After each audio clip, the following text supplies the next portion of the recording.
He has a PhD in physics. Wall Street called him the man who moves markets. He finished last. Let that sit in for a second. And the guy the whole internet tells you to bet against, he won. 10 of the most famous analysts alive, every public call they made, with 1,000 bet on each one. Today we find out who was actually right and who just sounded right. Here's how it works. Because the method matters. 10 famous names, TV stars, doomers, visionaries, every dated public call since 2024. Buy, sell, target on each of the 1,000. I checked it at month 1, month 3, month 6, and held all the way till today. 220 calls total. Every analyst measured against the dumbest strategy alive. Buy the S&P 500 and go to sleep. One thing I'll be straight about, these are the calls that they made to you, on TV, in the notes, not their private books. And the whole point is if they said it out loud, it counts, and honestly, I expected most of them to be terrible, and a few were. But the data proved me wrong. About who? You know the meme, Cramer's so wrong, just do the opposite. Inverse Cramer. People treat it like a gospel. One firm believed it so hard they built an ETF on it. Ticker SJIM. Its entire job, bet against Jim Cramer automatically. It launched in March 2023, it dropped 21% while the market rose 24%. 11 months later, it was dead. So before we pile on Cramer, the data forces an uncomfortable question. What if the meme is wrong? Because I scored him at 64%, $15,695 in profit. Number 1 on the leaderboard. The most hated man in finance beat everyone. February 2024, he pounds the table on Palantir at $17. It becomes the best stock in the S&P that year. Weeks later, he says run from Intel. Intel drops 45%. Inverting Cramer didn't make you smart, it made you broke. But what if I told you the meme isn't just wrong, it's also pointing at the wrong guy? Because the man you should have been betting against the whole time is wearing a much nicer suit. Here's the thread running through all 10. Most of them aren't clowns, they're smart. A few even made money. But made money means nothing when a brain-dead index fund is standing right next to you and beats you. Kathy Wood, real run, 76%, 11,000 in profit, second place. She's earned it. But watch ARK and the Tesla target and the math stops working so hard. So the target goes up 3,000, 2,000, 2,600, 4,600. And that's not a forecast, that's a mood ring. Now here's the thing, Dan Ives made money, almost 7,000, but he still lost to the index. He would have done better doing nothing. Tesla at $550, a panic cut to 315. Right at the bottom goes bullish again, 3 U-turns in 14 weeks.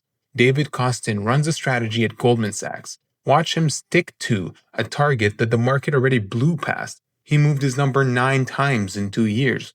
A forecast that always changes isn't a forecast, it's a weather vane. And Tom Lee, almost always right on direction. Bitcoin to 150,000, then 250,000. It topped near 108. The Russell would scream 50%. It did 10%.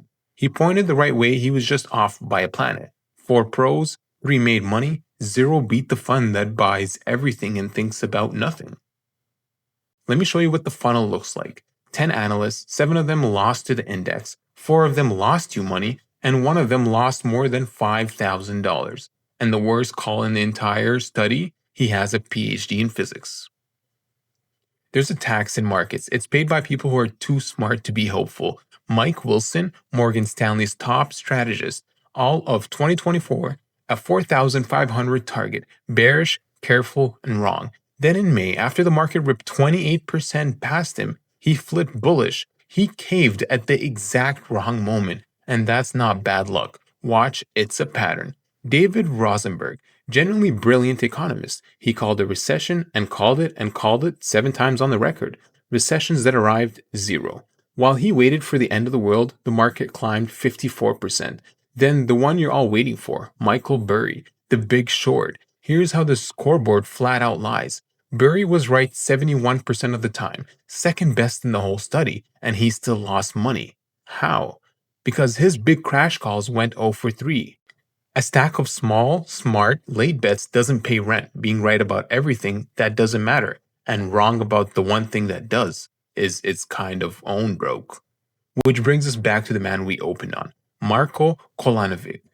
PhD in theoretical physics, JPMorgan's chief strategist. When he talked, the world's biggest fund moved billions. December 2023, he called 4,200 on the S&P for the year end. The market climbs, so he says it again. It climbs more, he says it again. 3 times the wrong answer, just louder, into a market that closed the year at 5,800. 6-month market direction, 0 for 12. Not bad. 0. July 3rd, 2024, he's out. The most credentialed forecaster in the entire video lost 5,500 and got beaten by a sleeping index fund by 11,000. Here's the whole board. 7 of the 9 pros lost to a brain-dead index fund. People who do this for a living, beaten by a machine with no opinions. I know that sounds unbelievable, so here's a completely independent source. True Alpha is a firm that scrapes every YouTuber and analyst public stock picks and scores them against the S&P 500 over 90, 180, 365 days. Same methodology. Their data tells us the same story. The internet told you to invert Cramer. The data says they invert the resume. The PhD came last. The chief strategist folded at the bottom, and the guy everyone laughs at, he won the whole thing. One more, and he matters most because he's the one who actually escaped.